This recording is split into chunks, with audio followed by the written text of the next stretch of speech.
이동 형제가 이게 또 올리는 수고를 해주셔서 감사합니다.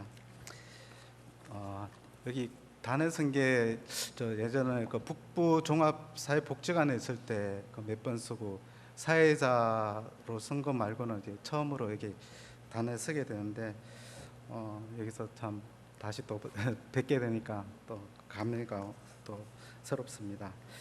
금일은 이제 말씀이 아니라 이렇게 간증으로 이 단에 서게 됐는데 마태복음 20장 1절 말씀부터 16절 말씀 통해 가지고 하나님께서 어떻게 제 삶에 역사하셨는지 함께 이제 상고하면서 하나님께 영광 받으시는 그러한 시간이 되었으면 좋겠습니다. 마태복음 20장 1절부터 16절까지 제가 한번 읽어드리겠습니다. 천국은 마치 품꾼을 얻어 포도원에 들여 보내려고 이른 아침에 나간 집주인과 같으니 그가 하루 한 데나리온씩 품꾼들과 약속하여 포도원에 들여보내고 또 제3시에 나가보니 장터에 놀고 서 있는 사람들이 또 있는지라. 그들에게 이르되 너희도 포도원에 들어가라. 내가 너희에게 상당하게 주리라 하니 그들이 가고 제6시와 제9시에 또 나가 그와 같이 하고 제11시에도 나가보니 서 있는 사람들이 또 있는지라. 이르되 너희는 어찌하여 종일토록 놀고 여기 서 있느냐.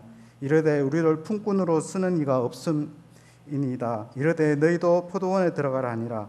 저물매 포도원 주인이 청지기에게 이르되 품꾼들을 불러 나중 온 자로부터 시작하여 먼저 온 자같이 삭슬 주라 하니 제11시에 온 자들이 와서 한 데나리온씩을 받거늘 먼저 온 자들이 와서 더 받을 줄 알았더니 그들도 한 데나리온씩 받은지라. 받은 후 집 주인을 원망하여 이르되 나중 온 이 사람들은 1시간밖에 일하지 아니하였거늘 그들을 종일 수고하며 더위를 견뎌 누리와 같게 하였나이다. 주인이 그 중의 한 사람에게 대답하여 이르되 친구여 내가 내게 잘못한 것이 없노라. 내가 나와 한 데나리온의 약속을 하지 아니하였느냐. 내 것이나 가지고 가라. 나중 온 이 사람에게 너와 같이 주는 것이 내 뜻이니라. 내 것을 가지고 내 뜻대로 할 것이 아니냐. 내가 선함으로 내가 악하게 보느냐. 이와 같이 나중된 자로서 먼저 되고 먼저 된 자로서 나중되리라. 잘 아시는 그 포도원의 품꾼들에 대해서 주님께서 비유로 말씀하신 말씀입니다. 제가 여기 서울 북부교회에 처음 이제 오게 됐는 게 지금부터 딱 10년째 되는 그 2006년도 이맘때 이제 북부교회에 오게 됐습니다. 전에 섬기던 그 은평교회에서 그 내부 사정으로 인해 가지고 그 대구 대봉동교회에서 주님을 섬기시는 그 도종률 형제님과 교제도 하고 기도하는 중에 도종률 형제님께서 이제 북부교회를 추천해서 2006년도 딱 이맘때 제가 북부교회에 오게 되었습니다. 구원은 이제 1985년도 대구 대봉동교회에서 받게 되었고요. 86년도에 침례식을 받고 구원받고 침례를 받았습니다. 그러다가 이제 1993년도에 제가 이제 학교를 졸업하면서 이제 장교로 인간에서 이제 철원으로 근무를 하게 되면서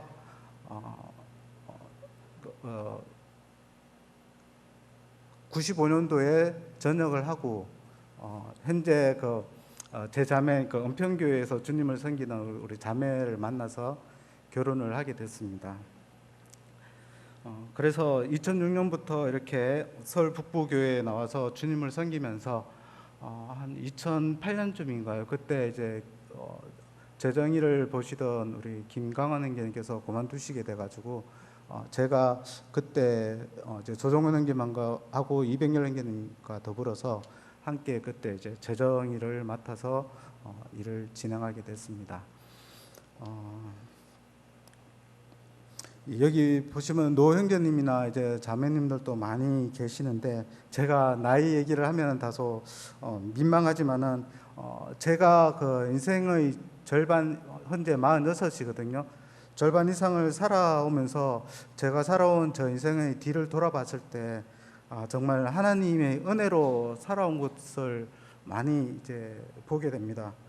우리 인생 반전이라는 말이 있는데 오늘 그 마태복음 20장에 보면은 이 20장을 읽고 묵상하게 될수록 주님께서 제 인생에서 어떻게 제 삶의 반전을 가져왔는지 참 감사가 되는 부분이 있더라고요. 사람들이 참 재밌어하고 또 소위 그 장안의 화제라고 말하는 그러한 드라마나 영화들이 있잖아요. 그런 장안의 화제가 되는 그러한 이야기나 소재들은 우리가 알듯이 이제 뻔한 그러한 드라마나 영화의 소재가 아닙니다. 그런 것들은 재미없죠. 뭔가 갑자기 뭐 누구를 사랑하게 됐는데 뭐 그 사랑하는 여자가 뭐 옛날 돌아가신 아버지의 딸이다라든지 그러면 사람들이 참 재밌어하고 그런 것들에 대해서 푹 빠져들게 되는 거죠. 마찬가지로 스포츠도 사람들이 참 열광을 하잖아요. 그 스포츠에 어떤 사람들이 이렇게 푹 빠지게 되는 이유가 뭐라면은 꼭 질 것 같은 경기인데 마지막에 그 역전이라는 그런 극적인 반전 드라마가 있잖아요. 우리가 2002년도 월드컵 하면서 이탈리아전하고 하면서 안정환이 연장전에 이제 골동골을 터뜨리면서 우리가 극적으로 이제 진출하게 됐는데, 야구에서도 보면은 이제 9회 말 마지막에 질 것 같은데 만루 홈런을 터뜨려 가지고 그렇게 해서 승리하는 부분들 봤을 때 우리 인생에도 어떻게 보면은 이 마태복음 1장에서 16장까지 이렇게 보면은 그 반전 드라마가 있는 것 같습니다. 성경에는 이렇게 쭉 보다가 보면은 우리가 생각하지도 못한 많은 그런 이해할 수가 없는 그런 반전 드라마가 참 많이 기록되어 있습니다. 사무엘상 24장에도 보면은 다윗이 그 사울한테 쫓기는 가운데서도 엔게디 그 동굴에 숨었는데 사울이 그 다윗이 거기 있다는 소리를 듣고 쫓아가다가 마침 그 뒤가 급했잖아요. 뒤가 급해서 그 하필이면 다윗이 숨어 있는 그 동굴로 숨어들었는데 거기에서 이제 사울이 이제 급한 용무를 처리하려고 옷을 벗고 이제 변을 보고 있는데 그 다윗의 그 부하들은 다윗에게 지금이 좋은 기회다. 하나님께서 주신 기회인데 왜 이 자리에서 그 사울을 처치하면은 네가 왕이 되고 이제 쫓겨다니지 않아도 된다고 그런 이야기를 하죠. 그러나 다윗은 생각하기를 참 지혜로운 사람이었습니다.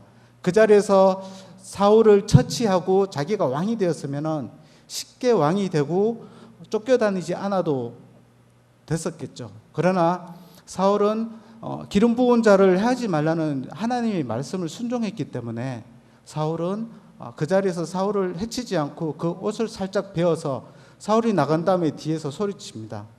내가 아버지여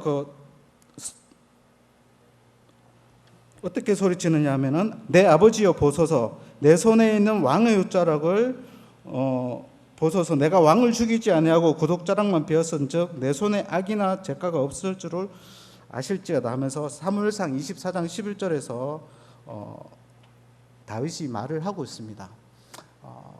참 아이러니한 거죠. 내가 저 사람 때문에 쫓겨서 이곳까지 숨어들었는데 왜 쉽게 그 왕을 처치하고 사울을 처치하고 왕이 되었더라면 쫓기는 일 없이 그가 쉽게 왕이 되었을 수 있었겠는데 왜 그러지 않았을까요? 이게 어찌 보면 인생의 반전입니다. 어떤 또 다른 주님께서 역사하시고 있는데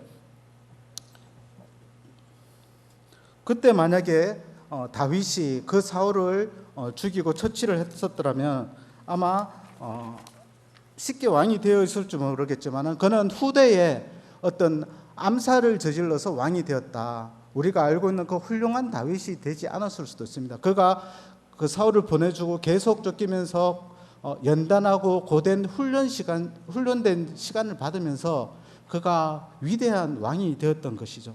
마찬가지로 우리 성도님들도 주님 안에서 이렇게 살아가고 있다 보면은 하나님의 말씀을 지키려고 하다 보면은 그러한 어려움과 또한 고난과 역경 속에 처하는 경우가 많이 있을 것입니다.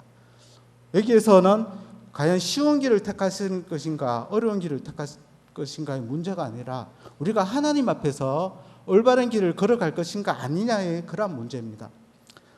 다윗은 충분히 사울을 죽임으로 해서 쉬운 길을 갈 수 있었지만은 하나님이 지시하신 올바른 정당한 길이 아니었기 때문에 그러는 쉽고 빠른 길을 돌아서 어렵고 험난한 길을 돌아서 갔습니다. 그렇기에 다윗이 위대한 이스라엘의 왕이 되었던 것처럼 우리 성도님들도 이 세상을 살아가다 보시면은 수많은 하나님 말씀을 가운데 두고 참 갈등할 때가 많을 것입니다. 이 방법대로 세상에서 주어진 방법대로 살아간다면은 내가 참 편안하고 그 길을 걸어갈 수 있을지 모르겠지만은 그 길은 하나님의 방법이 아니기 때문에 하나님께서 우리를 얼마나 나를 통해서 역사하시고 사랑하시는지 그 길을 알 수 있는 방법이 없는 것입니다. 사울처럼 자기가 갔던 그 길을 정당화하고 자기의 생각에 사로잡혀서 결국은 실패할 수밖에 없는 것입니다. 그러나 우리는 모두 다 구원받은 그리스도인의 형제요 자매이기 때문에 우리는 옆에 계신 우리 형제 자매님들과는 이 길을 함께 걸어가는 형제 자매입니다. 비록 그 길 끝이 안 보이고 어려운 길일지라도 그 끝에서는 우리 주님께서 반갑게 두 손을 벌리고 여러분 하나하나 저 자신을 포함해서 이렇게 안아주시리라 생각이 됩니다. 여기 오늘 본 그 포도원의 품꾼들이라는 이 장에서도 보면은 지금 우리가 살고 있는 이 시간을 기준으로 나이가 적든지 많든지 간에 지금까지 살아온 우리 인생이 전반전이라고 하면은 그 안에서 우리가 살았던 그 지금까지의 모습을 보면은 참 많은 일들이 있었습니다. 인생을 살아오면서 기쁜 일도 있었고 감사한 일도 있었고 또 어떤 분은 슬프고 또 참담하고 그리고 또 참 고통스러운 일들을 많이 겪었으리라 생각이 됩니다. 제가 청년 때 학생 때나 청년 때는 이제 부모님 슬하에서 크기 때문에 그러한 어려운 부분들을 몰랐지만은 저는 이제 일찍 부모님이 돌아가셨거든요. 대학교 1학년 때하고 3학년 때 두 분 다 돌아가시고 어떻게 보면 예전에도 한번 간증을 한 적이 있던 것 같은데 참 그 부모님은 없지만은 참 제가 고등학교 1학년 때 구원을 받아서 참 주님 안에서 하나님을 의지하면서 그런 부분들이 참 위로가 되었던 것 같습니다. 저희 이제 고3짜리 애가 규민인데요. 규민이를 보면은 참 너무나 어렵게 고3 생활을 보내는 것 같아요. 저는 고등학교 1학년 때 구원을 받아서 거의 그 학생 때 이제 교회에서 생활하다시피 했거든요. 그래서 공부가 힘들다는 생각도 안 했고 왜냐 교회 모임에 와서 구원받은 우리 형제님들과 자매님들과 함께 교제를 하고 또한 기도도 하고 그 당시에 찬양들이 참 얼마나 제 마음 가운데 메아리쳤는지 저는 꼭 밤에 자리에 누우면은 하나님과 대화를 합니다. 꼭 우리가 무릎을 꿇고 그 자리에서 이렇게 얘기하는 것만이 기도가 돼요. 기도라는 것은 하나님과의 대화거든요. 오늘 있었던 일에 대해서 하나님하고 이렇게 얘기를 합니다. 오늘 어떠한 일이 있었고 어떠한 부분들이 있었는데 제 부분들이 참 이렇다. 그런 부분도 하나님과 대화를 할 때 제 마음 가운데 참 안식이 오고 평화가 오고 하나님께 대한 어떻게 보면 지금 우리 청년들 맡으신 교사님들도 있는데 우리 학생들을 그렇게 지도하고 그렇게 가르치는 부분들이 참 중요하다고 생각됩니다. 그때 구원받고 지도한 그런 것들이 평생을 살아가는데 신앙의 밑거름이 되는 것 같습니다. 그래서 제가 살아온 그 인생 얼마 살지 않았지만은 저보다 나이 많으신 분들도 계시겠지만은 저희 삶 가운데서 정말 하나님이 제 가운데 참 역사하신 분들이 참 많습니다. 마찬가지로 여기 계신 성도님들 중에서도 이 시간 이전에 정말 고통 가운데 계신 분도 있었을 거고 그리고 그 중에 어떤 분들은 자기 인생의 전반전을 망쳐서 괴로워하고 또한 고통스러워하고 또 지금까지 내가 살아온 인생은 실패한 인생이다라고 세상 사람들한테 인정받지 못하는 그런 인생이었다라고 생각하시는 분들도 계시리라 믿습니다. 참 우리가 인생을 살아가는 것이 참 힘들다는 것을 생각하게 됩니다. 저희 경우 이제 여러분들한테 제가 2년 전에 참 기도 제목으로 커다란 짐을 주었던 것 같은데, 제가 풍림산업에 다니면서, 전 직장 이름이 풍림산업인데요, 거기에 다니면서 이제 제 이름으로 된 그 아파트 한 채를 분양을 받았었습니다. 무려 가격이 17억 9,400만 원에다가 전용 면적이 94평이니까 복층이 되는 그런 부분들이었습니다. 건설회사 다니는 분들한테 건설회사가 미분양되고 많이 어려워지면은 그거를 직원들 명의로 해서 계약을 합니다. 그래서 그 직원들 이름으로 해서 계약금도 받고 중도금 대출도 받아서 그걸로 이제 공사비를 충당하게 됐는데, 2008년도에 제가 그 부분에 대해서 이제 회사에서 분양을 받고 계약금도 다 대출을 받아서 냈죠. 17억 9,400만 원에 계약금 20%면 1,700만 원이잖아요.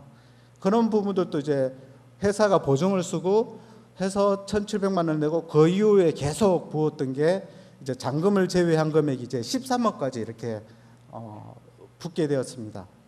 제가 2009년도에 2008년 10월 달에 이제 미국의 모기지 사태가 일어나면서 우리나라에도 큰 타격을 입었죠. 그 가운데 이제 건설업체들이 많이 부도가 나서 무너지게 됐는데, 제가 다니던 그 풍림사업도 그 중에 하나였습니다.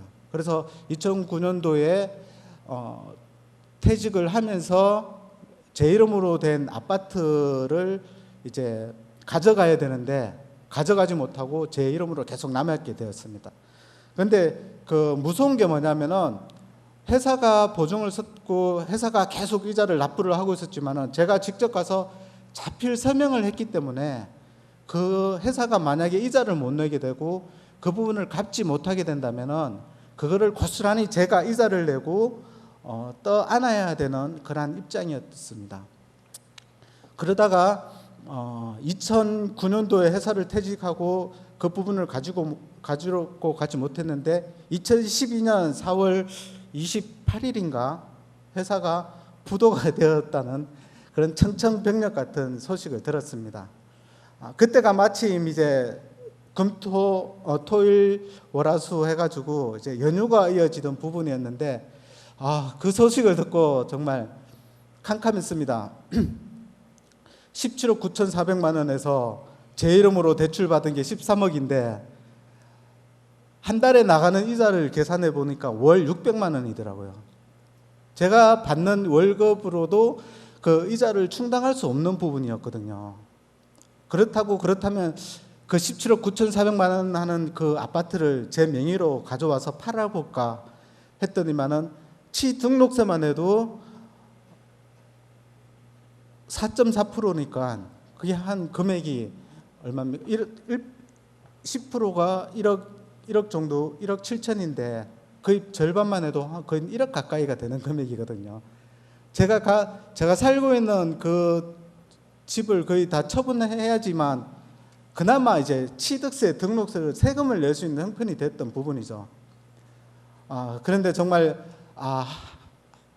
하늘이 깜깜해지더라고요. 제가 근 20여 년 동안 직장 생활을 하면서 아동바동 여러분 성도님도 마찬가지겠지만은 한 푼 두 푼 아껴가지고 저축도 하고 자녀들 학교도 보내고 그렇게 하는데, 갑자기 그 17억 13억이라는 돈을 메꿔내야 된다 그러면은 그동안 제가 고생했고 뭐 피땀 흘려 모았던 그 모든 재산이 다 물거품이 되는 거잖아요.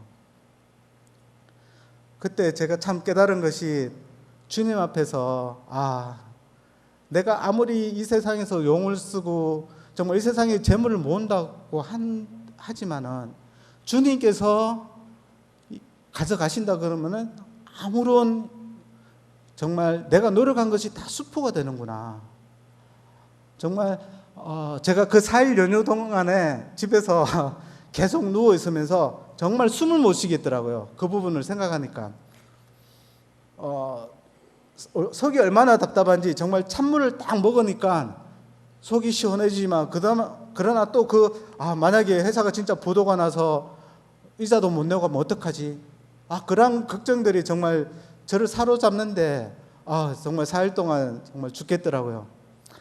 그럴수록 더욱더 이제 제 가운데서 주님을 의지할 수 있는 그런 부분들이 생겼고, 믿지 않는 사람들이라 그러면은 정말 그 부분에 대해서 마표되기로 많이 달려갔겠죠. 아니면 오빠한테 뛰어내리거나. 그러나 제 마음 가운데 그거 말고도 그 이전에도 주님께서 정말 그 어려운 시련을 겪을 때마다 제가 하나님을 바라보고 하나님 앞에 무릎을 꿇었을 때 정말 인생 역전이라는 말이 있잖아요. 저는 그 말씀을 믿고 하나님께 좀 더 의지하게 되고 주님께 더 무릎을 꿇을 수 있는 그런 시간이 되었습니다.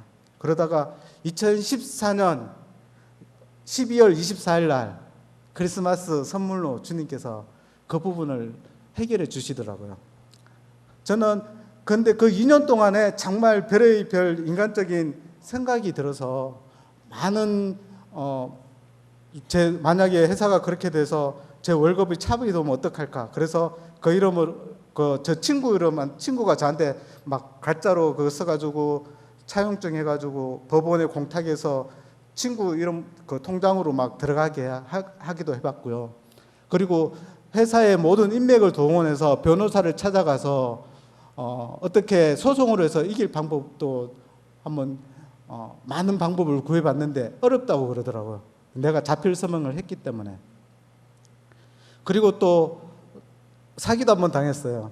그 기획 그걸 부동산 124에 냈더니만은 그 종로에 어떤 사람이 자기가 팔아주겠다고 광고를 내면은 광고비 내가지고 하면 팔아주겠다고. 그때 지푸라기도 잡는 심정이었거든요.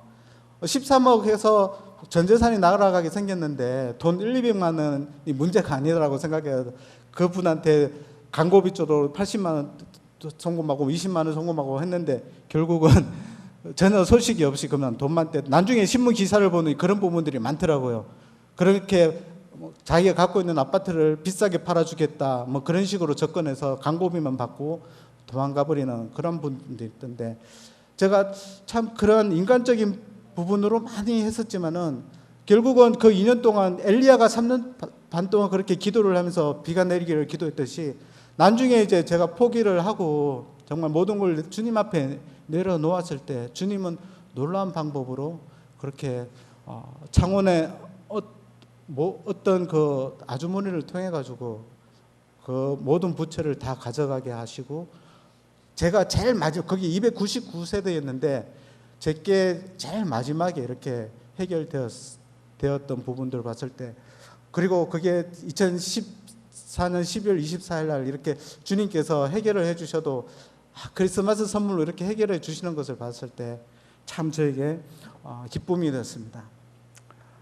우리가 이런 시련이나 이런 고난이 닥칠 때에 저 같은 경우에는 한 번 더 주님 앞에 무릎을 꿇고 주님을 찾게 되고 주님께 더 다가가는 귀한 시간이 되었던 것을 보게 됩니다.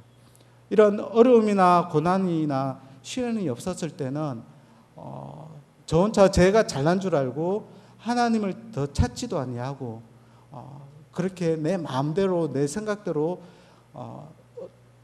살았던 부분들을 많이 보게 됩니다. 여기 본문에 보시면은 참 이해할 수 없는 부분이 있죠. 그 포도원 농장 주인이 이른 아침에 가서 품꾼을 데려가고, 그리고 또 제6시 그 3시가 우리나라 나이도 오전 9시고 6시가 12시고 9시가 3시인데, 그리고 마지막으로 오후 5시에 또 품꾼을 데리러 이 포도원 농장이 갔습니다. 제가 건설회사에 있다가 보니까 이 노가다 하시는 분들 많이 보게 되잖아요. 근데 노가다 현장 그 막노동 하시는 분들을 이제 데려가 쓰려면은 진짜 건강하고 젊고 그런 분들을 우선으로 이제 데려가게 됩니다. 인력시장, 아침에 인력시장 아시잖아요. 여기도 보면은 아침 9시에 데려간 그 품꾼들은 세상적으로 보기에 참 학벌도 좋고 인물도 좋고 풍채도 뛰어나고 배경이 뛰어난 그러한 사람들이었을 겁니다. 그리고 12시나 3시에 데려간 이런 사람들도 보면은 뛰어난 배경이나 학벌이나 그런 것은 없지만 그러나 자기 노력으로 해 가지고 12시와 오후 3시에 그 농장 주인한테 택함을 받아서 일하러 갔던 사람들이었을 겁니다. 그런데 우리가 참 이해하기 어려운 역전의 드라마가 오후 5시에 일어나죠. 우리가 보통 9시에 시작해서 오후 6시면은 일과를 마감을 하는데 이 농장 주인은 오후 5시에 그 품꾼을 쓰겠다고 데리러 갔습니다. 근데 오후 이 5시에 남겨진 사람들은 어떠한 사람들이겠습니까? 학벌이 좋은 사람들이겠습니까? 아니면은 집에 재물이 많아서 그런 배경이 든든한 사람들이겠습니까? 그들은 오전 9시나 12시나 3시에 택함 받지 못한 정말로 형편없는 병자고 쓸모없는 그러한 사람들이었을 겁니다. 그러나 이 농장 주인은 이 5시에 해당하는 이 사람들도 동일하게 데려가서 그 농장일에 사용하였다는 사실입니다. 근데 더 놀라운 사실은 5시에 일이 끝나고 6시에 이제 우리 다 일당을 나눠주거든요, 현장에서도. 근데 이 5시에 데려온 이 일꾼들도 동일하게 한 데나리온을 줬다는 얘기입니다. 근데 이걸 곁에서 보고 있던 9시에 온 사람하고 그 더 일찍 온 그 일꾼들이 불평을 했습니다. 5시에 온 이 일꾼은 한 데나리온을 줬는데 그러면 아침 일찍 와가지고 열심히 일해간 하루 종일 더위에 맞서서 일한 나는 더 받겠지 하는 생각이었지만은 그러나 동일하게 한 데나리온을 줬던 것을 볼 수가 있습니다. 여기에 이 부분을 보면서 정말 하나님은 우리를 사랑하시는구나. 우리가 살아가면서 인생 전반전을 살아가면서 참 우리의 인생이 보기에 세상 사람들 보기에 참 망친 인생을 살았더라면은 우리가 주님을 늦게 만난 이후에 오후 늦게 5시에 만났지만 주님은 동일하게 인생 이 5시의 사람들도 동일하게 사랑하신다는 그러한 사실입니다. 5시에 택함을 받은 이 사람들은 얼마나 기뻤겠습니까? 자기에게 세상적으로 볼 때 아무도 자기를 데려가서 품꾼으로 쓰지 않고 학벌도 없고 좋은 외모나 풍채도 없고 그런데 주님께서 데려가서 쓰시겠다고 하셨으니까 얼마나 좋겠습니까? 그러면 그 남은 1시간 동안 얼마나 더 열심히 더 일을 했을까요? 동일하게 주님은 아무런 쓸모없는 저희 같은 사람들을 불러다가 여기에서는 본문은 품꾼으로 쓰셨지만은 주님은 저희를 주님의 자녀로 불러주셨다는 놀라운 사실입니다. 저희 인생을 이렇게 돌이켜 봤을 때 정말 주님 앞에 자랑할 것도 없고 내세울 만한 학벌도 없고 어떠한 재물이나 그런 든든한 배경도 없지만은 주님은 놀라운 방법으로 정말 동일하게 저를 사랑하셔서 저 인생에 역사하셨던 부분들을 보게 되었습니다. 앞서 말씀드렸던 그 풍림산업에서 어려운 시련을 정말 전 재산을 잃을 뻔한 그러한 기회가 있었지만은 주님께서는 그러한 부분들에 대해서 더욱더 주님께 엎드리게 할 수 있었고 또한 주님을 찾을 수 있는 그러한 놀라운 기회를 주셨던 것을 기억하게 됩니다. 그리고 중간에 제가 또 이제 풍림산업을 거치면서 또 중간에 한번 직장을 잃고 쉬어야 할 때가 있었습니다. 지금은 이제 이테크 건설이라는 이 회사에 들어오게 됐는데 그 가운데 또 한 달인가 2달 정도 쉬어야만 했던 그러한 기간이 있었습니다. 그 가운데서도 참 저한테 왜 이런 시련을 주셨는지 아파트도 해결도 안 됐는데 직장까지 그렇게 이렇게 하신 부분에 대해서 또 다른 깊은 사연이 있지만은 오늘 제가 주어진 간증 시간이 30분밖에 되지 않아서 그 부분은 사후에 기회가 있으면 드릴 거고, 근데 이 이테크 건설에 대해서 저는 아무것도 몰랐습니다. 그때 이제 하성 쪽에 동탄 지역의 집에서 이제 출퇴근을 하게 됐는데, 출퇴근하기 전에 그때도 제가 또 요셉이 깊은 구덩이에 빠진 것처럼 그 하성 동탄에 있는 회사에 다니면서 3개월 동안 이제 고시원 생활을 했습니다. 불광동에서 집이 워낙 머니까 고시원에서 이제 주말 부부를 했던 거죠. 이제 월 32만 원 정도 이제 월세 내면서 그런 어려운 가운데서 있으면서 제가 그동안 깨어지지 못한 교만했던 부분들과 그렇게 또한 가족들과 떨어져 지내면서 그 고시원 생활을 하면서 그 가운데서 더욱더 주님을 찾게 되고, 정말 요셉이 애굽으로 팔려가서 그 구덩이에 빠졌을 때 주님을 어떤 마음으로 만났는지 그런 부분들을 느끼게 되었고, 또한 그런 어려운 가운데 보는 말씀이 참 저한테 꿀과 같이 달더라고요. 제가 이제 얼마 전에 세무조사를 마쳤는데 한 2개월 동안 진행이 됐었어요. 되면서 세무조사 들어가기 전에 제가 하나님만 꼭 약속한 게 뭐냐면은 시편 말씀 2편부터 매일매일 읽어 나가겠다. 아침에 출근해서.